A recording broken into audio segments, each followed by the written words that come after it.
20ஆம் வசனங்கள் 21ஆம் வசனத்தை நாம் வாசிக்கலாம்.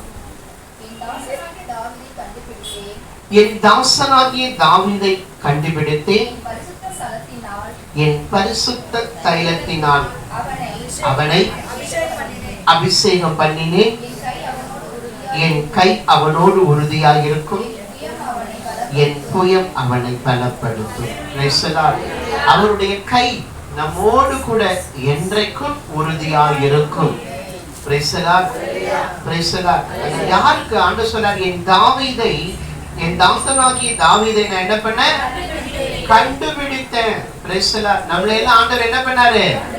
கண்டுபிடித்தாரு. நாம் அவரை தேடவில்லை, அவர் நம்மை தேடி வந்தார். நாம் அவரை முன்குறித்து போகவில்லை, அவர் நம்மை முன்குறித்தார். ஏதோ ஒரு வாழ்க்கையில, ஏதோ ஒரு சம்பவத்துல, பிரச்சனைகள், போராட்டங்கள் மத்தியிலே வாழ்ந்து கொண்டிருந்த நம்மை அவர் கண்டுபிடித்தார். கண்டுபிடித்தாரா? எவ்வளோ பேர் ரட்சிக்கப்படாத ஜனங்கள் இருக்கிறாங்க. படித்த மேதைகள் உண்டு, விஞ்ஞானிகள் உண்டு, டாக்டர்கள் உண்டு, பல உயர்ந்த ஸ்தானத்தில் இருக்கிற மனிதர்கள் உண்டு. ஆனாலும் இந்த பெரிய ரட்சிப்பை தேவனாகிய கர்த்தர் உங்களுக்கும் எனக்கும் கொடுத்திருக்கிறார். நம்ம அவர் என்ன பண்ணாரு? கண்டுபிடித்தாரு. ரெண்டாவது என்ன பண்ணாரு? நம்மள அபிஷேகம் பண்ணினாரு. பக்கத்தால பார்த்து சொல்லுங்க, உங்களை அவர் கண்டுபிடித்தாரு. உங்களை அவர் என்ன பண்ணாரு? அபிஷேகம் பண்ணினாரு. நமக்கு தேவன் நம்மை அபிஷேகம் பண்ணுகிறார். நம் தேவன் நம்மை அபிஷேகம் பண்ணுகிறார். நம்மை அபிஷேகம் பண்ணினது மாத்திரமல்ல, அவர் சொல்றாரு, நான் கண்டுபிடித்த என் ஜனத்தை, நான் அபிஷேகம் பண்ணின என் ஜனத்தை, நான் யாரை கண்டுபிடித்தேனோ, நான் யாரை அபிஷேகம் பண்ணினேனோ அவர்களோடு என் கை உறுதியாக இருக்கும். கை எப்படி இருக்குமா? உறுதியா இருக்கிறோம். இப்ப எதனா ஒரு நல்ல விஷயங்கள் வந்தா எல்லாரும் என்ன பண்றாங்க? அப்படியே மேரேஜ்ல வந்தா கை கொடுக்கறாங்க, பர்த்டே வந்தா கை கொடுக்கறாங்க. கை கொடுக்கறவங்க கொஞ்ச நேரத்துல கை என்ன பண்ணிடுறாங்க? முருவிக்குன்னு கழுவின்னு போயிடுவாங்க. அப்படியே வேகமா வந்து கட்டி பிடிப்பாங்க. வேகத்துல ஒரு மனுஷன் இருக்கிறான், அப்சலோம்னு. அவன் பார்க்கும் போதெல்லாம் எல்லாரையும் கட்டி பிடிச்சுவான். ரொம்ப கட்டி பிடிக்கிறவங்களையும், காலில் விழுறவங்களையும், அழுகுறவங்களையும் நம்ப கூடாது. கட்டி பிடிக்கிறவங்களையும், காலில் விழுகிறவங்களையும், கண்டதுக்கெல்லாம் அழுகுறவங்களை என்ன பண்ணக்கூடாது? கூடாது. ஏன்னா அவங்க பாதியிலே கையை கழுவி விட்டு போய்விடுவார்கள். மனிதர்களும், இந்த உறவுகளும், நம்மை சுற்றி இருக்கிற ஜனங்களும் நம்மோடு கூட அவர்கள் இருப்பேன் என்று வாக்குறுதி கொடுப்பார்கள். கடைசி வரைக்கும் நான் இருப்பேன் என்று சொல்லுவார்கள்.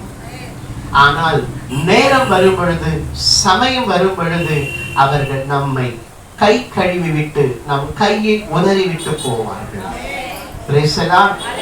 ஆனால் வானத்தையும் பூமியும் படைத்த சர்வ வல்லமையுள்ள தேவனாகிய கர்த்தருடைய வார்த்தை சொல்லுகிறது, நான் உன்னை கண்டுபிடித்தேன், நான் உன்னை அபிஷேகம் பண்ணினேன், என் கை உன் கூட எப்பவுமே உறுதியாயிருக்கும்.